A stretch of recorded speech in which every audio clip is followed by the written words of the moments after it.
Dès le moment où vous vous installez pour écouter ou lire ce message, j'aimerais que vous preniez conscience de la personne que vous êtes, avec vos doutes, vos forces, vos désirs et peut-être vos regrets.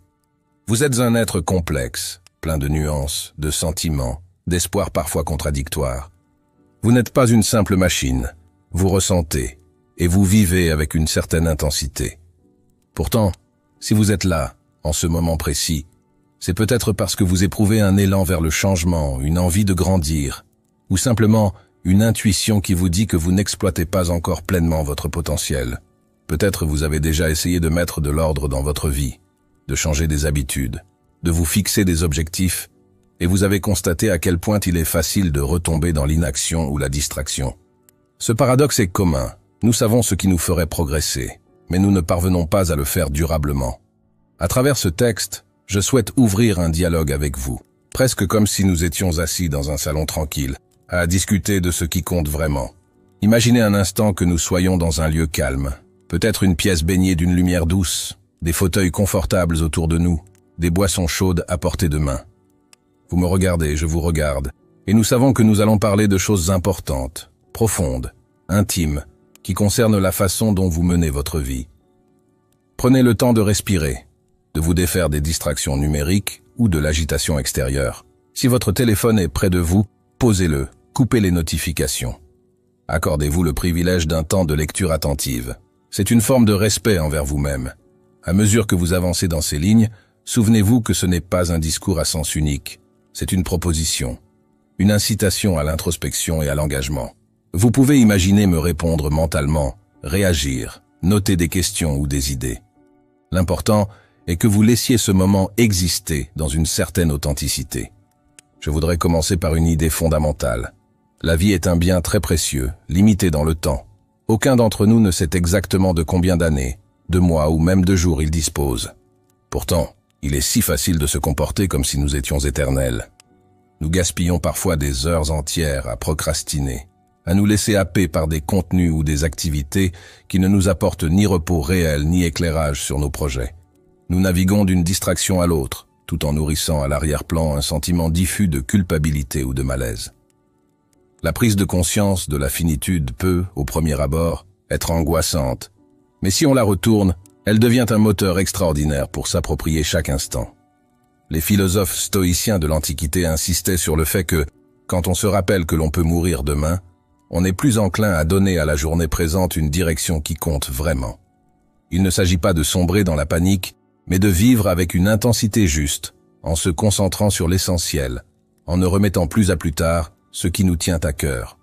Prenez un instant pour fermer les yeux et vous dire « Si je n'avais plus beaucoup de temps, que ferais-je aujourd'hui ?» Cette question peut changer radicalement votre rapport à la procrastination et au doute. Elle peut vous conduire à vouloir avancer ne serait-ce que d'un pas, car vous sentez au fond de vous qu'il n'y a pas de temps à perdre. Les stoïciens, par ailleurs, avaient une approche très pragmatique de l'existence.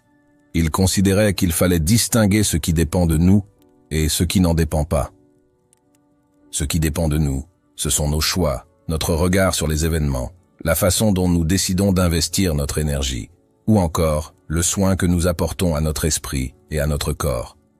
Ce qui n'en dépend pas, c'est la météo, l'opinion d'autrui, l'évolution de la géopolitique mondiale, ou certains aléas de la santé. Nous pouvons influencer certaines choses, mais nous ne les contrôlons pas totalement. S'acharner à vouloir maîtriser ce qui ne dépend pas de nous est une source de frustration et de souffrance. Ce principe, posé ainsi, paraît simple, mais il demande un vrai travail pour être intégré au quotidien. Observez combien de fois vous vous stressez à cause d'événements extérieurs qui vous échappent. Un conflit au bureau, un retard de train, une remarque désobligeante, une décision politique injuste. Vous vous laissez gagner par l'angoisse ou la colère, alors que vous auriez pu vous recentrer sur ce qui vous appartient. Votre réaction, votre orientation, votre capacité d'adaptation. En faisant ce tri mental, vous gagnez en clarté. Vous lâchez prise sur les éléments que vous ne pouvez changer et vous investissez votre énergie dans ce que vous pouvez améliorer concrètement. Essayez, au moins pour un jour, de ne plus gaspiller de temps sur ce qui ne dépend pas de vous. Ce simple exercice peut transformer votre état d'esprit et vous offrir un sentiment de liberté intérieure que vous ne soupçonniez pas. Abordons maintenant l'idée de discipline, car elle est intimement liée à la question de la réalisation personnelle. Beaucoup de gens fuient ce mot, le trouvant trop austère ou trop militaire. On se représente la discipline comme une caserne où l'on nous crie des ordres, où la liberté d'action serait réduite à néant. En réalité, la discipline, quand elle est choisie librement, est un outil de libération. Elle vous aide à dépasser les caprices de l'humeur. Elle structure votre quotidien pour que vous puissiez faire ce qui est nécessaire, même quand vous n'en avez pas envie. Vous le savez déjà. Attendre l'inspiration ou la motivation, c'est courir le risque que l'inaction s'éternise. Tant que l'enthousiasme est là, tout semble facile, mais dès qu'il s'évapore, on abandonne. La discipline, c'est ce qui prend le relais quand la passion ne suffit plus. C'est la mémoire de votre engagement, la colonne vertébrale de vos projets. Au lieu de vous forcer chaque matin à décider si vous allez faire ce qu'il faut, vous réduisez l'espace de négociation interne. Vous vous dites « c'est décidé, je le fais ». Point final. Paradoxalement, en vous imposant cette rigueur, vous vous sentez plus léger. Vous n'avez plus à débattre avec vous-même, plus à vous perdre dans un conflit intérieur. Vous agissez, tout simplement. Et souvent, une fois que vous commencez à faire ce qui doit être fait, l'envie revient, vous trouvez du plaisir dans l'action. Le stoïcisme valorise cette détermination à aligner ses actions sur ses principes, plutôt que sur son humeur. Mais je sais que tout cela peut sembler abstrait, tant qu'on ne l'incarne pas dans le concret. Prenons des exemples. Supposez que vous vouliez améliorer votre condition physique. Vous vous fixez l'objectif de faire un peu d'exercice chaque jour, ou 3 fois par semaine, à heures régulières. Si vous attendez d'être motivé ou d'en avoir envie, il y a de grandes chances pour que, au bout de quelques séances, vous laissiez tomber dès que la fatigue, la météo ou la paresse s'en mêlent.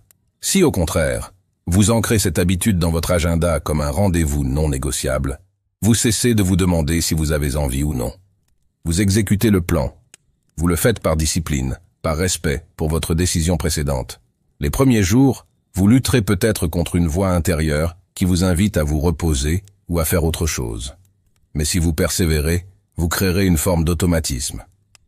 Une fois que vous aurez intégré cette régularité, vous constaterez des progrès physiques, un meilleur tonus ou un sentiment de satisfaction qui vous renforcera mentalement.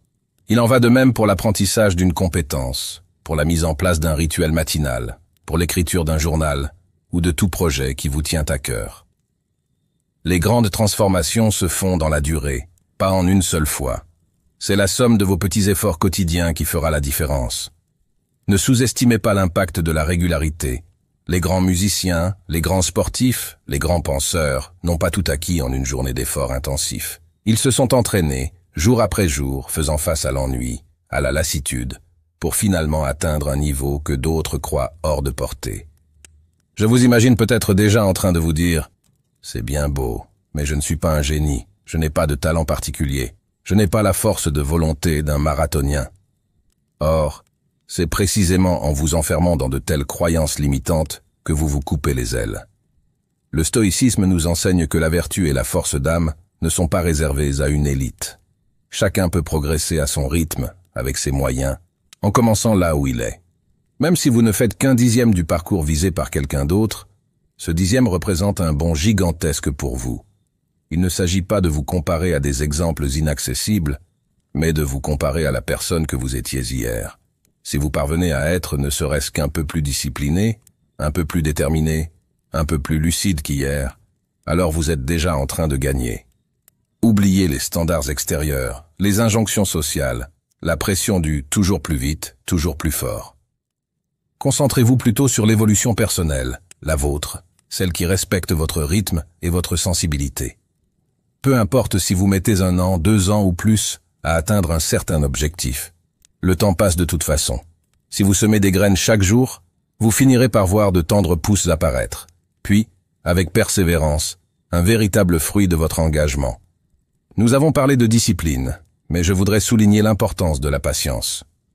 Le monde actuel nous presse constamment, nous vend l'illusion du résultat instantané, des formules magiques pour s'enrichir ou perdre du poids en quelques jours, pour apprendre une langue en dormant, ou encore pour trouver un succès fulgurant sans effort.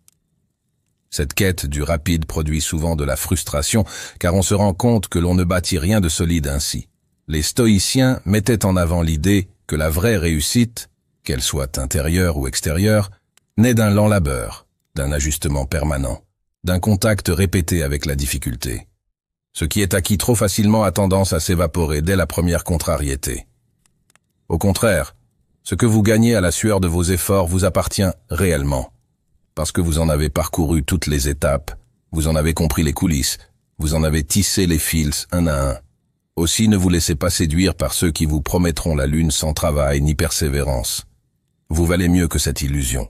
Vous méritez de construire en profondeur, d'être la personne qui un jour pourra dire « J'ai franchi ce chemin, je l'ai vécu, et c'est pour cela que je tiens debout aujourd'hui ». Dans cette grande marche, la procrastination est peut-être votre pire ennemi. Elle se faufile dans votre esprit en vous chuchotant « Fais-le plus tard, tu as le temps, tu n'es pas d'humeur. Ce n'est pas grave si tu attends encore un peu. » Et parfois, vous obéissez à cette petite voix.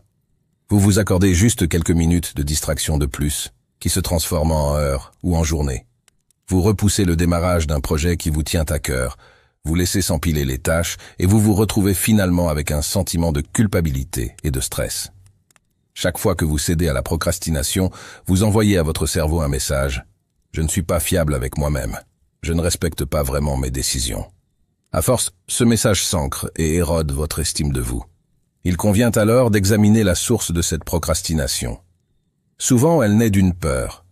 Peur de mal faire, peur de l'échec, peur de ne pas être à la hauteur, peur de la nouveauté.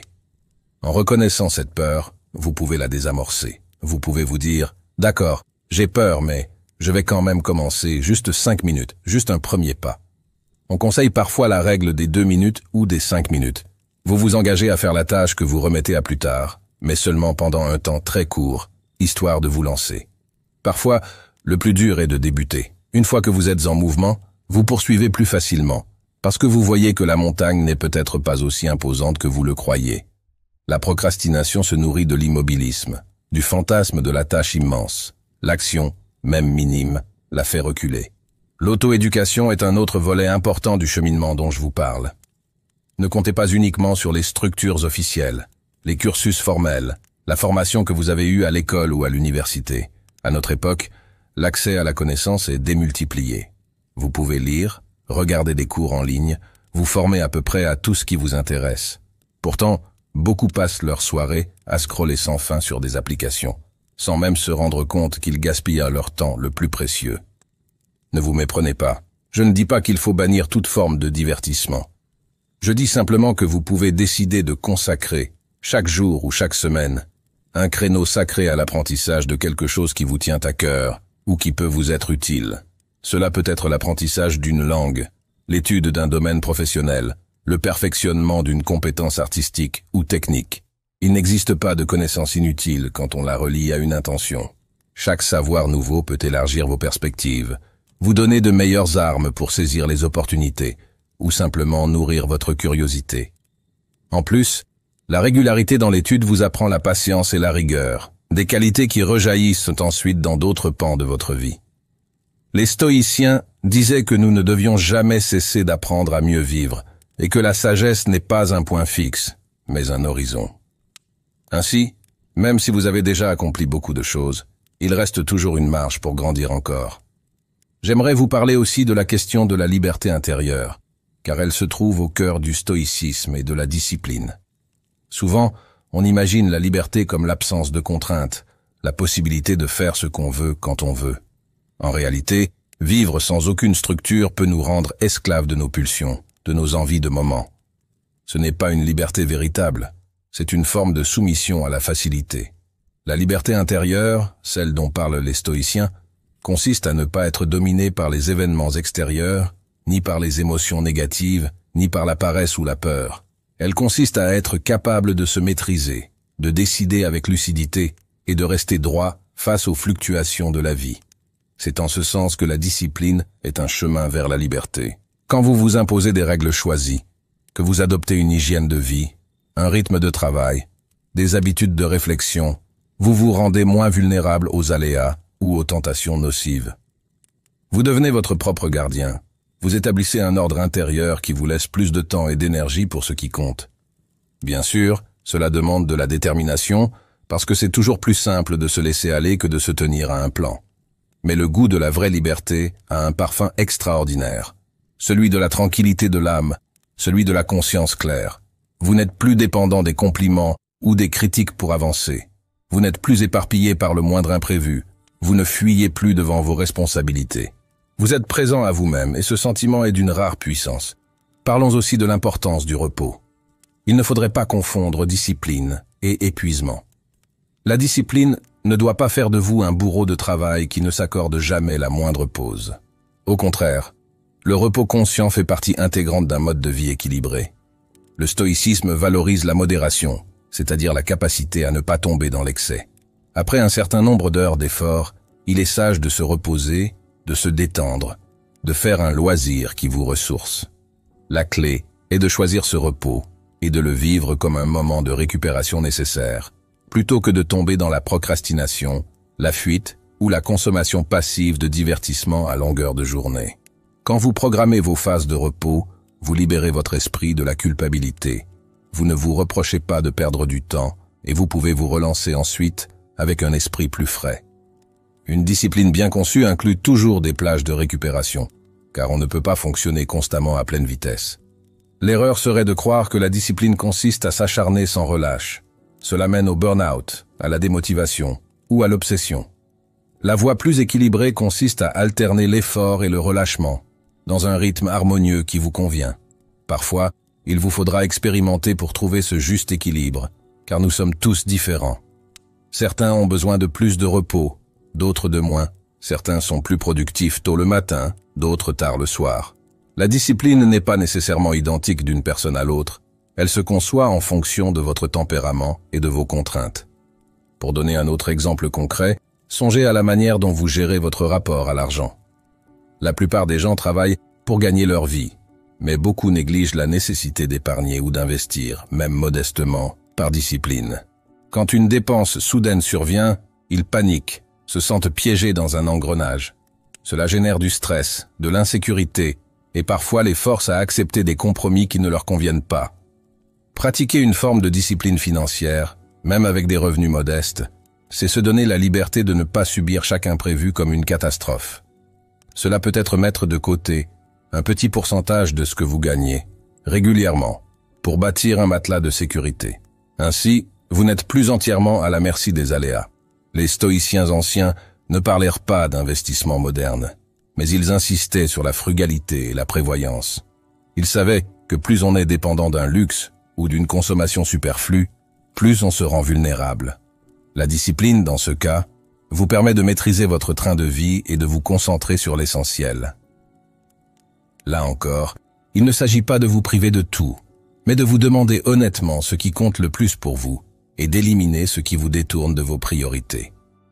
Les personnes qui vivent au-dessus de leurs moyens par manque de discipline finissent par perdre leur tranquillité d'esprit et s'enlisent dans un cercle vicieux. En revanche, celles qui acceptent de différer certaines gratifications matérielles bâtissent leur autonomie, ce qui leur laisse ensuite plus de latitude pour faire de vrais choix de vie. Maintenant, peut-être ressentez-vous une certaine solitude dans ce cheminement. Il se peut que votre entourage ne comprenne pas cette envie de travailler sur vous-même, de devenir chaque jour plus solide, plus conscient, plus discipliné. Certains peuvent se moquer, vous traiter de trop sérieux, dire que la vie est courte et qu'il faut profiter sans trop réfléchir. Sachez que c'est une réaction courante, parce que beaucoup de gens préfèrent rester dans une zone de confort, ne pas se poser de questions, et fuir tout ce qui nécessite un effort conscient. Mais quand vous persévérez, vous pouvez aussi inspirer, sur le long terme, ceux qui vous critiquent. Parfois, ils ne comprendront que plus tard la valeur de vos efforts. Ou alors, vous serez amené à rencontrer d'autres personnes qui partagent votre état d'esprit, que ce soit en rejoignant un groupe d'entraide, en échangeant sur des forums, ou simplement en parlant de vos projets. La discipline ne signifie pas que vous devez être un ermite coupé de tout contact humain. Au contraire, vous pouvez créer de nouvelles connexions avec des gens qui, comme vous, cherchent à grandir. Ces échanges peuvent être extrêmement porteurs, car vous vous soutiendrez mutuellement dans la difficulté, vous partagerez vos astuces, vous vous encouragerez. Rappelez-vous tout de même que même si personne ne vous encourage, vous avez le droit de continuer, pour vous-même. C'est votre vie, et vous n'avez pas à vous conformer au degré de confort ou de lâcher-prise des autres. Abordons la question des émotions. On pourrait avoir l'impression que la discipline et le stoïcisme consistent à réprimer tout sentiment. Or, Il n'en est rien. Les stoïciens ne prônèrent pas l'absence totale d'émotions. Ils préconisèrent simplement de ne pas se laisser asservir par elles. Cela revient à dire que vous pouvez éprouver de la tristesse, de la colère, de la joie, de la peur, mais vous n'êtes pas obligé de réagir impulsivement. Vous pouvez accueillir ces émotions comme des informations, puis décider de la meilleure réponse à y apporter. En effet, les émotions ne sont pas nécessairement rationnelles. Elles ont des causes dans notre psyché, notre histoire, notre biologie. Mais si vous êtes capable, par discipline intérieure, de prendre un temps de recul, de respirer, de réfléchir, vous évitez de dire ou de faire quelque chose que vous regretteriez. Un stoïcien ne se réduit pas à un bloc de glace, il est simplement maître de sa réaction, autant que possible. Parfois, cela demande de l'entraînement, car nous sommes vite emportés par la colère ou la peur. Faites l'expérience suivante. La prochaine fois que vous sentez une forte émotion vous envahir, ne répondez pas tout de suite. Ne prenez pas tout de suite une décision irréversible. Accordez-vous quelques secondes, voire quelques minutes, pour calmer la montée de l'émotion, et posez-vous la question. Que me dit cette émotion, et quelle est la meilleure conduite à adopter? Ce simple geste peut vous éviter bien des conflits ou des regrets. Le développement personnel n'est pas qu'une affaire individuelle, il a des répercussions sur la société. Quand vous devenez plus responsable, plus fiable, plus apaisé, vous contribuez à un climat social plus constructif. Vous pouvez apporter votre aide, servir d'exemple, inspirer ceux qui hésitent. Les stoïciens soulignaient le fait que nous sommes des êtres sociaux et que la vertu n'a de sens que si elle s'exprime dans nos interactions. La discipline qui vous rend meilleur envers vous-même peut aussi vous rendre plus disponible pour les autres. Vous pouvez alors être cet ami, ce collègue, ce parent sur qui l'on peut compter parce qu'on sait que vous ne vous laissez pas déborder par la colère ou la paresse, parce que vous prenez les choses au sérieux, sans pour autant être dépourvu d'humanité. N'ayez pas peur de rayonner au-delà de votre propre personne. Parfois, on craint de passer pour présomptueux si l'on cherche à donner l'exemple. Mais c'est votre comportement qui parlera pour vous, pas vos paroles. Inutile de faire des sermons, contentez-vous de vivre selon vos principes. Et si l'on vous interroge, répondez sincèrement. Vous verrez que souvent, même les sceptiques finissent par reconnaître la valeur d'une conduite cohérente et disciplinée. Et, si certains persistent à se moquer, laissez-les à leur moquerie. Vous n'avez pas de temps à perdre en querelles stériles. Vous pouvez avancer sereinement, comme un marcheur qui sait où il va, sans se laisser distraire par les cris au bord du chemin. Il peut arriver aussi que, dans votre quête de discipline et de progrès, vous traversiez des phases de remise en question profonde. Vous vous demanderez si vous ne vous trompez pas de voie, si ce que vous visez a du sens, si vous n'êtes pas en train de passer à côté d'un autre aspect de la vie. C'est normal, c'est même sain. Le doute peut être un allié, dans la mesure où il vous oblige à examiner vos motivations et à ajuster votre trajectoire si nécessaire. Peut-être découvrirez-vous que vous poursuiviez un objectif dicté par la vanité ou la pression sociale, et non par un véritable désir intérieur.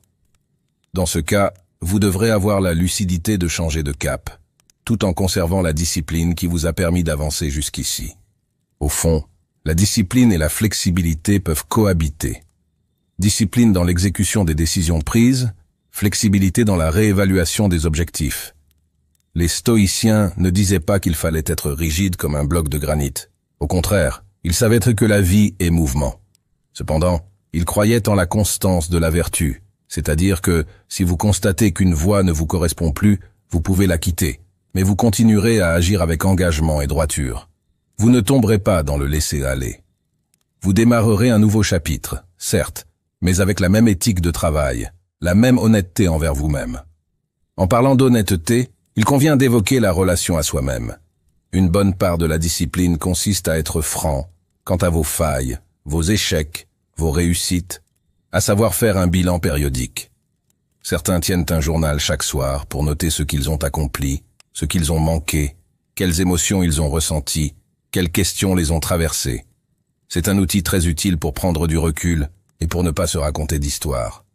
Si vous écrivez noir sur blanc que vous avez reporté une tâche par paresse, vous vous en trouverez peut-être un peu gêné, mais vous serez plus conscient du mécanisme qui s'est opéré. Vous pourrez alors prévoir une stratégie pour éviter que cela ne se reproduise. De même, si vous notez vos petites victoires, aussi infimes soient-elles, vous renforcez votre motivation en voyant que vous n'êtes pas resté complètement inactif.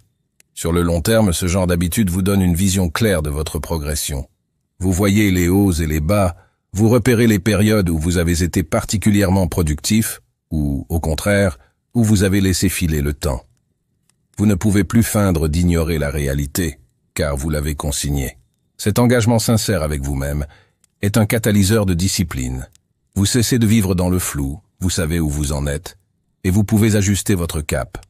Bien sûr, tout le monde n'aime pas écrire, mais vous pouvez adapter ce principe, faire un bilan mental avant de vous endormir, ou partager vos avancées avec un proche de confiance, ce qui crée une forme d'engagement réciproque. Parlons enfin de la notion de sens, car elle est essentielle pour que la discipline ne devienne pas une simple routine vide de toute saveur. Vous n'êtes pas un robot qui s'exécute sans raison. Vous êtes un être humain qui a besoin de comprendre pourquoi il se lève le matin, pourquoi il fait tous ses efforts, pourquoi il persévère quand la fatigue et le doute surgissent. Le sens peut prendre plusieurs formes. Un idéal de vie, le désir de contribuer, l'envie de protéger sa famille, la volonté de mener une existence conforme à ses valeurs, l'ambition de créer quelque chose de beau ou d'utile, un engagement spirituel ou philosophique, etc. Sans un sens profond, la discipline peut se transformer en esclavage volontaire. Vous accumulerez les actes sans y trouver de la joie ou de l'épanouissement. Les stoïciens répétaient que l'on doit vivre conformément à la raison et à la nature humaine, c'est-à-dire en harmonie avec ce qui fait notre dignité et notre humanité. On peut traduire cela aujourd'hui en disant que vous devez déterminer vos vraies motivations, ce qui vous anime et vous élève, puis orienter vos efforts dans cette direction. Les objectifs superficiels finissent souvent par s'évanouir ou par nous laisser insatisfaits. Les objectifs profonds, eux, nous portent dans la durée, car ils s'enracinent dans une aspiration intime, quelque chose qui nous touche au cœur. Vous voilà arrivé à un stade avancé de ce long texte, rédigé comme une conversation directe, presque intime, pour vous parler de cette quête de discipline et de progrès personnel. Vous vous demandez peut-être quelle sera la suite. Je vous invite à ne pas laisser ce moment se dissiper dans l'oubli. Prenez quelques minutes pour laisser infuser ces réflexions en vous. Demandez-vous, qu'est-ce que je peux changer dès aujourd'hui dans ma façon de vivre pour commencer ce travail de construction ou de reconstruction? Peut-être est-ce un petit détail, une unique habitude ou la résolution de consacrer un créneau précis chaque jour à ce qui compte pour vous. Peut-être avez-vous besoin de faire le tri dans vos priorités, d'écrire noir sur blanc ce qui vous tient à cœur, ou encore de faire un tri dans votre environnement numérique. Si vous quittez ces lignes sans passer à l'action, vous risquez de retomber dans le flot de la routine et de ne plus y penser sérieusement. Si vous marquez tout de suite un acte, aussi symbolique soit-il, vous ancrez la décision. Vous transformez la simple idée en un pas concret. Prenez une feuille, ou ouvrez un document, et notez le premier engagement que vous prenez envers vous-même. Cela n'a pas besoin d'être révolutionnaire. Il peut s'agir de changer votre heure de coucher, d'entamer un livre, de faire 5 minutes d'étirement demain matin, de revoir votre budget quotidien, ou même de contacter une personne qui pourrait vous soutenir. L'important, c'est de commencer et de le faire avec l'intention de continuer. Je tiens aussi à souligner que tout au long de ce chemin, vous garderez votre sensibilité et votre humanité. Vous n'êtes pas censé devenir un être froid ou insensible, ni un surhomme infaillible. Vous restez vous-même, avec vos doutes, vos émotions, vos contradictions. Mais vous apprenez à ne plus en être l'otage. Vous acquérez une forme d'empowerment, de maîtrise progressive, qui vous autorise à donner un sens plus noble à votre vie. Vous deviendrez capable de soutenir les autres, parce que vous aurez d'abord appris à vous soutenir vous-même. Vous pourrez faire preuve de plus de bienveillance, parce que vous aurez passé moins de temps à lutter contre vos propres faiblesses intérieures. Imaginez la sérénité que l'on ressent quand on sait que, quelles que soient les situations, on agit du mieux possible avec discipline et intégrité. On s'allège du poids de la culpabilité ou de la passivité. On se rend compte qu'on a avancé loin de ce que l'on était au départ. C'est un sentiment d'accomplissement profond, qui dépasse largement les plaisirs superficiels que la société nous propose en continu. C'est cette satisfaction stable que procurent les actes sincères, cohérents avec nos valeurs. Alors oui, ce chemin demande du courage. Il est plus simple, à première vue, de laisser couler les jours sans se poser de questions, de se jeter dans le divertissement, de fuir la difficulté. Mais en réalité, on s'expose à de grandes frustrations, à un mal-être diffus, à un sentiment de passer à côté de l'essentiel. L'homme ou la femme disciplinée n'est pas celui ou celle qui s'interdit de sourire ou de rire, c'est celui ou celle qui a choisi de prendre les rênes de son existence, de monter sur le cheval plutôt que de se faire traîner par lui. Au fond, ce n'est pas votre emploi du temps ou vos tâches qui changent, c'est votre rapport à vous-même, votre posture mentale. Vous devenez un acteur conscient. À ce titre, l'effort que vous fournissez n'est pas du gaspillage, mais un investissement dans la personne que vous désirez être. Plus vous donnez à cette personne future, plus vous recevez en paix intérieure, en force, en clarté. Les stoïciens, notamment Épictète, expliquaient que la liberté n'est pas l'absence de contraintes, mais la capacité de se déterminer par soi-même et de ne pas subir passivement les événements. Il décrivait le fait que certaines choses sont en notre pouvoir et d'autres nous échappent. Notre effort doit se concentrer sur les premières, faute de quoi nous perdrons notre énergie en vain.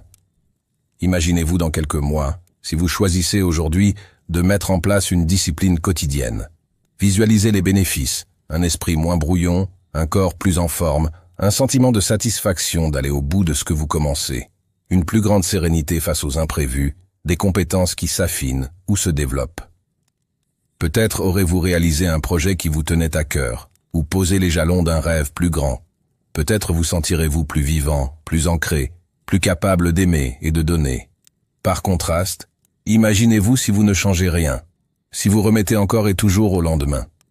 Vous risquez de vous retrouver dans 1 an, 2 ans, 3 ans, au même point, ou pire, avec l'amertume d'avoir laissé passer le temps. Personne ne mérite de vivre avec ce genre de regrets, et il n'est jamais trop tard pour prendre un virage. Il y a toujours quelque chose à faire, même à un âge avancé, même dans des circonstances difficiles. Chaque être humain peut, s'il le veut, faire un pas dans la bonne direction. Le stoïcisme met en avant le fait que nous possédons tous en nous la capacité de la vertu et de la raison, et que ce sont ces qualités qui nous distinguent et nous grandissent. Engagez-vous sur cette voie avec sincérité, et vous verrez qu'elle peut donner à chaque journée une saveur nouvelle, même quand les choses ne se passent pas idéalement. J'espère que vous aurez trouvé dans ce texte de quoi nourrir votre désir de grandir, d'approfondir ce que signifie une vie disciplinée et stoïque, ce que signifie assumer votre responsabilité envers vous-même. C'est un long chemin, émaillé d'obstacles, mais aussi d'émerveillements, car à mesure que vous avancez, vous redécouvrez des facettes de vous que vous aviez laissées en friche. Vous ressentez plus intensément la joie d'accomplir quelque chose de constructif. Personne ne fera cette route à votre place. Vous pouvez certes échanger, apprendre, être soutenu, mais le pas en avant vous appartient en propre. C'est peut-être là l'une des plus grandes libertés de notre condition. Choisir, jour après jour, de ne plus nous considérer comme des victimes ou des spectateurs, mais comme des auteurs de notre histoire. Et s'il arrive que vous chutiez, relevez-vous avec humilité, reconnaissez l'erreur, tirez-en la leçon, et repartez. Voilà la discipline vivante, loin des illusions de perfection, mais proche de l'authenticité et de la persévérance. Maintenant, je vous laisse avec cette invitation. Prenez un moment de silence intérieur, regardez votre journée ou votre semaine qui vient et décidez d'un engagement concret. Peut-être n'en parlerez-vous à personne, ou peut-être choisirez-vous de le partager avec un ami pour renforcer votre volonté. En tout cas, faites qu'il ne reste pas purement abstrait. Écrivez-le, placez-le dans votre emploi du temps, mettez une alarme sur votre téléphone, faites un signe extérieur de cette résolution. Sentez la force qui naît en vous quand vous concrétisez votre parole. Imaginez ce que cela donnera quand ce petit geste, répété des dizaines de fois, aura fait émerger une nouvelle habitude, un nouveau résultat, un nouveau vous. Ayez foi dans la persévérance. Rien ne se fait en un claquement de doigts, mais tout peut se faire à force de persévérer. Ainsi, ce long texte prendra tout son sens si, au lieu de s'évaporer dans votre mémoire, il trouve un prolongement dans votre réalité quotidienne. Et dans quelques semaines ou quelques mois, quand vous constaterez les premiers fruits de votre discipline, prenez un instant pour vous remercier d'avoir osé commencer, d'avoir rompu le cercle vicieux de l'inaction et de la procrastination. C'est un cadeau que vous vous faites et qui rayonnera sur tout votre entourage. J'aimerais terminer en vous rappelant que vous avez plus de ressources que vous ne l'imaginez. Souvent, nous nous laissons définir par ce que le monde nous a renvoyé comme image de nous-mêmes. Pas assez de ceci, trop de cela. Pourtant, l'histoire humaine regorge d'exemples de personnes qui, parties de conditions très difficiles, ont su se hisser à un niveau remarquable par la force de leur détermination et de leur constance. Vous pouvez en faire autant à votre échelle, selon vos aspirations et votre vision de la réussite. Vous n'êtes pas inférieur à ceux qui ont réussi de grandes choses. Vous avez simplement besoin d'une décision sincère et d'une discipline au service de cette décision. Soyez patient, n'exigez pas de vous-même de tout changer en un jour, mais soyez résolu à ne plus perdre le temps de la vie dans des hésitations sans fin. Les stoïciens soulignaient que le présent est la seule chose que nous ayons réellement, car le passé n'est plus, et l'avenir est incertain. Alors saisissez ce présent, faites-en un tremplin pour vos desseins, nourrissez chaque heure d'une intention qui vous rapproche de votre objectif, et vous découvrirez qu'il n'y a pas de plus belle façon de vivre que celle qui se déroule en conscience, en accord avec votre volonté profonde, en sachant qu'à la fin du jour, vous avez fait ce qu'il fallait. Si vous avez parcouru ce texte jusqu'ici, c'est que quelque chose, au fond de vous, est déjà en mouvement. Vous n'êtes pas indifférent. Vous cherchez peut-être cette impulsion, cette confirmation que vous avez raison de vouloir vous engager. Prenez-la comme un signe. Ce que vous ressentez n'est pas un hasard, c'est la partie de vous qui aspire à s'élever, à sortir d'un schéma de facilité, à explorer votre plein potentiel. Ne la laissez pas s'éteindre, nourrissez-la, jour après jour, par des actes concrets, et vous verrez qu'elle grandira comme une flamme bien entretenue. Alors, un jour, vous regarderez en arrière, et vous aurez l'impression d'avoir vécu plusieurs vies, tant l'évolution aura été grande. Vous vous demanderez comment vous faisiez autrefois pour flotter dans cette attente improductive. Vous sourirez sans doute en songeant à vos hésitations passées, en vous disant que vous auriez dû agir plus tôt, mais vous serez heureux d'avoir enfin franchi le pas. Et vous saurez que chaque jour supplémentaire est un nouveau terrain d'apprentissage, une nouvelle chance de raffiner votre discipline et de creuser votre propre voie. Ceci conclut ce long dialogue que j'ai voulu chaleureux. J'espère qu'il a semé en vous des graines fertiles, qu'il a éclairé certains recoins de vos doutes, qu'il vous a rappelé la valeur incomparable de la discipline et de la responsabilité personnelle, qu'il vous a fait entrevoir l'apport du stoïcisme et de cette volonté de grandir chaque jour. Je vous encourage à en tirer le meilleur, à l'adapter à votre situation, à vous fier à votre intuition pour savoir où orienter vos efforts. Vous seul connaissez vos aspirations profondes, vos besoins, vos rêves, vos contraintes. Vous seul pouvez en conscience décider de ce qui doit être fait. L'essentiel est de ne plus attendre passivement, de ne plus vous contenter de l'ombre d'un désir, mais de lui donner une véritable incarnation dans vos choix et vos actes. Croyez-moi, ce moment de décision peut tout changer, et vous n'avez pas idée de la force que cela peut réveiller en vous. Alors, allez-y, lancez-vous. Faites ce premier pas, fixez le prochain cap, tenez bon même quand l'enthousiasme retombe, et construisez la vie qui vous ressemble. Vous êtes capable de bien plus que vous ne l'imaginez. Ne l'oubliez pas, et si jamais vous trébuchez, ce qui arrivera forcément un jour ou l'autre, relevez-vous avec bienveillance et repartez aussitôt. Voilà la beauté du parcours. On ne gagne pas par un seul grand triomphe, mais par la somme de tous les petits retours à l'action qui nous font avancer au-delà du découragement. Merci d'avoir partagé ce long moment, et puissiez-vous en faire le point de départ d'un nouveau chapitre, plus aligné, plus vivant, plus libre. Bonne route à vous, sincèrement, du fond du cœur.